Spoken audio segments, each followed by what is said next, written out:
Hi ಯಾಲ್, ಇದು Saturday ಸಂಡೇದು mini vlog ಆಗಿರುತ್ತೆ. So last ವೀಕೆಂಡಲ್ಲಿ ನಾನು ಟೇಸ್ಟಿಯಾಗಿ ಒಂದು ಬಿರಿಯಾನಿ ಕೂಡ ಮಾಡಿದ್ದೆ. ತುಂಬ ಚೆನ್ನಾಗಿ ಬಂದಿತ್ತು ಆ್ಯಂಡ್ ಸಿದ್ದು ಕೂಡ ತುಂಬ ಇಷ್ಟಪಟ್ಟು ತಿಂದರು. ರೆಸಿಪಿ ತುಂಬ ಚೆನ್ನಾಗಾಗಿತ್ತು. ಎಲ್ಲರೂ ಒಂದ್ಸತಿ ಟ್ರೈ ಮಾಡಬೇಕಾಗಿರೋ ರೆಸಿಪಿ ಅದು. ಆ್ಯಂಡ್ ಅದ್ರ ಹಿಂದಿನ ದಿನ ನಾನು ಟೆಂಪಲ್ಗೆ ಹೋದಾಗ 2 ಮಲ್ಲಿಗೆ ಗಿಡ ಕೂಡ ತೊಗೊಂಡು ಬಂದಿದ್ದೆ ಅಲ್ವಾ, ಅದನ್ನು ಕೂಡ ಸ್ವಲ್ಪ ವರ್ಮಿ ಕಾಂಪೋಸ್ಟ್ ಯೂಸ್ ಮಾಡಿಬಿಟ್ಟು ಗಿಡನ ನೆಟ್ಟಿದ್ದೀನಿ. ಹೇಗೆ ಬರುತ್ತೆ ನೋಡಬೇಕು. ನನ್ನ ಪ್ರಕಾರ ತುಂಬ ಚೆನ್ನಾಗಾಗಿದೆ ಅಂತ ಅನ್ಕೊತೀನಿ.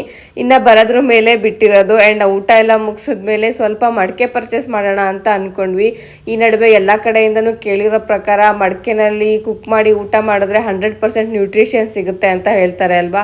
ಅದಕ್ಕೆ ಮಡಕೆ ಪರ್ಚೇಸ್ಗಂತ ಹೋದ್ವಿ. ಬಟ್ ಹೋದ್ಮೇಲೆ ಗೊತ್ತಾಗಿರೋದು HSR, ಕೋರಮಂಗಲ, ಇಂದಿರಾನಗರದಲ್ಲೆಲ್ಲ ಏನು ಶಾಪಿಂಗ್ ಮಾಡಬಾರ್ದು ಅಂತ. 1 ಡಬಲ್ ತ್ರಿಬಲ್ ಪ್ರೈಸ್ ಇರುತ್ತೆ ಅಂತ ಗೊತ್ತಾಯಿತು. ಸೊ ಎಲ್ಲಾದು ಎಕ್ಸ್ಪೀರಿಯನ್ಸ್ ಆದಮೇಲೆ ನಾವು ಹೋಗಿರೋದು ಎಲೆಕ್ಟ್ರಾನಿಕ್ ಸಿಟಿ ಕಡೆ. ಅಲ್ಲಿ ಹೋಗ್ಬಿಟ್ಟು ಅಲ್ಲಿ ಮಡಕೆ ಎಲ್ಲ ಶಾಪಿಂಗ್ ಮುಗಿಸ್ಕೊಂಡು ಆ್ಯಂಡ್ ಗೋಬಿ ಮಂಚೂರಿನೂ ಎಲ್ಲ ತಿಂದ್ಕೊಂಡು ಎಷ್ಟು ಕಷ್ಟ ಆಗೋಯ್ತು ಅಂದರೆ, ನನಗೆ ಒಂದು ಮಡಕೆ ಶಾಪಿಂಗ್ ಮಾಡೋಕ್ಕೆ ಹೋದರೆ ಹೀಗೆಲ್ಲ ಆಗುತ್ತೆ ಅಂತ ನನಗೆ ಗೊತ್ತೇ ಇರಲಿಲ್ಲ.